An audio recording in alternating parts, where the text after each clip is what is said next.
হঠাৎ করে খুব সকালবেলা রেল লাইনের পাশ ধরে তাসনিমের আব্বু একটা মহিলার সাথে হেঁটে যাচ্ছে। আমার তো খুবই সন্দেহ লাগতেছে। তার সাথে এইবার খালামণির অ্যানিভার্সারি সেলিব্রেশন কিভাবে করছিলাম সেটাও দেখাবো এই ব্লগে। আমার এই ছোট্ট মেয়েটা কোথাও যে একটু রেস্ট করে না। দেখেন এখানে এসব বেলুন ফোলানোর কাজে লেগে পড়ছে। মূলত তারা দুই বাপিটার দায়িত্ব নিয়েছে বেলুনগুলা ফোলানোর জন্য, আর আমরা দায়িত্ব নিয়েছিলাম বেলুনগুলাকে বাঁধার জন্য। এদিকে আমার ভাই তো খুবই খুশি। মূলত এটা ছিল আমার ছোট খালামণির 3rd অ্যানিভার্সারি। সেই উপলক্ষে আমি, আমার আম্মু, আমার খালা, আমার খালাতো বোন ইত্যাদি আরো অনেকে আসছিলাম রিলেটিভসরা, এবং ঘরোয়াভাবে এটা টুকিটাকি করে ছোট্ট একটু সেলিব্রেশন করতেছিলাম। তো সবাই একসাথে মিলে কি খাওয়া দাওয়া করলাম, কিভাবে কি সেলিব্রেশন করলাম, এবং একটা দিন সবার সাথে কিভাবে আনন্দ করে কাটাইলাম সেটাও দেখাবো আজকের এই ব্লগে। সো হ্যালো এভরিওয়ান, আসসালামু আলাইকুম, this is Sadia, welcome back to my page and channel Tasnim blog ভিডিওর একটা নতুন ব্লগে আপনাদের সবাইকে স্বাগত। এখানে আমার লক্ষ্মী মাটা কেন যেন একটু কষ্ট পাইছে আমি জানি না, বাট তারপর ওকে একটু আদর করেছে। আমি আমার বোনকে বলতেছিলাম তুমি মারছো কেন ওকে, এটা বলে ওকে ধমক দিছি, আর তাতেই আমার মেয়ে তো ভীষণ খুশি। এদিকে তাসনিমের আব্বু এসে একটু রেস্ট করে দেন ঘর ডেকোরেশনের কাজটা লেগে পড়ছে।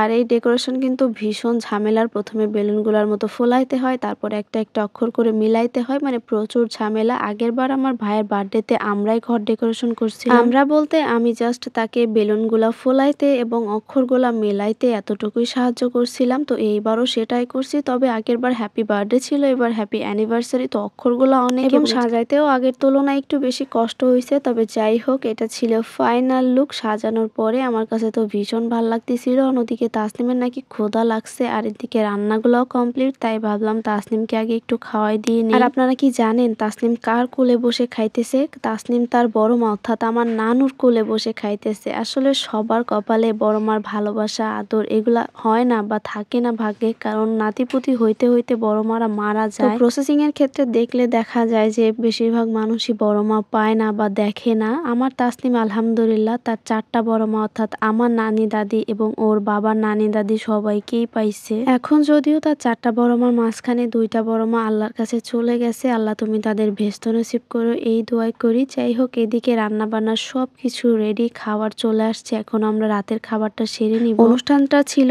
রাত্রে, আর আমরা আসছিলাম একদম সন্ধ্যার দিকে। তো এসে খুব একটা সময় হাতে পাই নাই, ঘর ডেকোরেশন করতে করতে সময়টা চলে গেছে। এদিকে সবাই একসাথে মিলে প্রথমে রাতের খাবারটা খেয়ে নিতেছি। এই প্রোগ্রামটা খুবই ছোট্ট আকার এবং ঘরোয়াভাবে করা হয়েছিল। এখানে বাহিরের কেউ ছিল না, আর আমি খাওয়া দাওয়া শেষ করে সুন্দর করে জাস্ট একটু হেজাবটাই বেঁধে নিচ্ছি। আর অন্যদিকে দেখেন আপনাদের ভাই কি খুশিতে তো সে নাচানাচিই শুরু করে দিছে। এমন ভাব করতেছে মনে হচ্ছে যে তারই আজকে অ্যানিভার্সারি, সে এতটা এক্সাইটেড। সাথে একটু হালকা সাজ দিছিলাম, ড্রেস চেঞ্জ করার মুডে ছিলাম না কারণ আজকে প্রচুর ঠান্ডা। আর এদিক দিয়ে খালামণি এবং তার সাথে তাদের অ্যানিভার্সারির কেকটাও চলে আসছে। আন্টির কিন্তু একটুও শীত লাগতেছে না, দেখেন সে একটু সোয়েটার পরে নাই, আর আমি গা থেকে সোয়েটারই খুলে নেই, আমার এত শীত করতেছিল। এবং সরি, মিস্টেকলি আমি প্রথমে বলে ফেলছি এটা তাদের 3rd অ্যানিভার্সারি, এটা ছিল তাদের 4th অ্যানিভার্সারি। আমার একটু মিস্টেক হয়ে গেছে। আর এখানে কেকের উপরে যে ক্রিম ছিল এগুলা গলে দেখেন সব একদম পানি হয়ে যাইতেছিল। লেখাটা মুছে গেছে, তাই ডেকোরেশনটা কেমন যেন একটু লাগতেছিল। এই জন্য আন্টি বলতেছিল যে কেকের উপরে এই মোমবাতি বা ক্যান্ডেল লাইট ডিনার মতো হয়ে যাবে, এটা একটু দিলে হয়তো আর একটু ভালো লাগবে। তো এগুলা হচ্ছে সবাই মিলে এখানে সাজাইতেছিলাম। এখন একটা প্রশ্ন আপনাদের মাথায় আসতেই পারে যে অনুষ্ঠানে কি শুধু আমরা 4 জনই আছি, আর তো কাউকে দেখতেছি না? আসলে সবাই আছে, ওরা ক্যামেরার পিছনে, ক্যামেরার সামনে কেউ আসতে চাচ্ছিল না, এই জন্য আপনারা ওদেরকে দেখেন নাই। যেমন বাপ তেমন তার বেটি, বাপেও একটু আগে নাচছে, এখন তার বেটিতেও নাচতেছে। আমার তাসনিম তো কেক দেখলে খুবই খুশি হয়ে যায়। সে সবসময় মনে করে কেক দেখলে এটা হয়তো তার বার্থডে কেক, কিন্তু কে তাকে বোঝাবে এটা বার্থডে না, এটা অ্যানিভার্সারি কেক। যাই হোক, সে যদি এটা ভেবে খুশি থাকে থাক। আর এদিকে আঙ্কেলও চলে আসছে, দুইজনকে কিন্তু মাশাআল্লাহ আজকে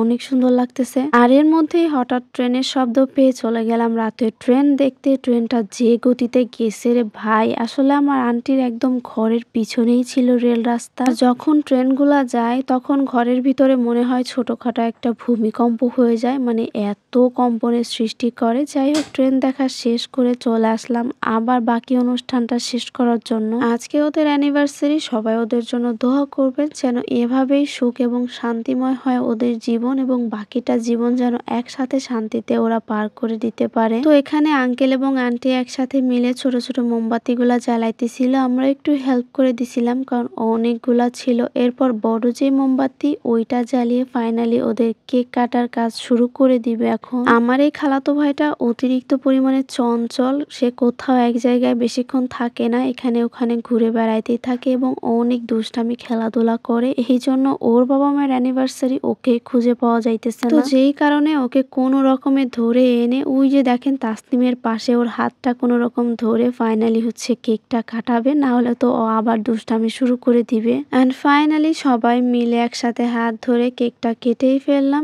এখন তো কাটা শেষ, এখন খাওয়ার পালা। যেহেতু ওদের অ্যানিভার্সারি তো ওরা দুজনকে আগে খাওয়াই দিতেছিল এবং আজকের দিনটা ওদের জন্য খুবই স্পেশাল। ওদের সাথে সাথে আজকের দিনটা আমরাও অনেক বেশি এনজয় করলাম, অনেক বেশি মজা করলাম। এখানে আমার ভাইকে ধরে একটু খাওয়াই দিতেছিল, তাসনিমও খাইলো সাথে। তো এরপর আঙ্কেল আমাকে, আমার পরে তাসনিমের আব্বুকে এবং আমাদের ক্যামেরার পিছনে যেসব মানুষ ছিল সবাইকে একটু একটু করে দিল। তো সবাই আমরা একসাথে কেকটা খাইলাম এবং কেকটা খেতে কিন্তু অনেক বেশি মজা ছিল। তো এভাবে হাসি খুশি আর মজার মাধ্যমে শেষ হয়ে গেল আমার আন্টির ৪র্থতম অ্যানিভার্সারি। তো রাতটা তো এভাবেই কেটে গেল হাসি খুশিতে। এরপর সকালবেলা খুব ভোরে ঘুম থেকে উঠেই চলে আসছিলাম রেল রাস্তায়। যদিও ওরা আমাকে রেখে সবাই আগে আগে চলে আসছে, বাট আমিও কম না, দাঁত ব্রাশ করতে করতে ওদের পিছু নিয়ে একদম চলে আসছি ওদের এইখানে। আমি যেহেতু একজন বিবাহিত মহিলা এবং আমার একটা বাচ্চা আছে, তো সকালবেলা আমার সাংসারিক কাজ নিয়ে ব্যস্ত থাকা হয়। সকালে উঠে এইভাবে ঘোরা হয় না, কোথাও বেড়াইতে গেলে বা ঘুরতে গেলেই হচ্ছে এভাবে ঘুরতে পারি সকালে।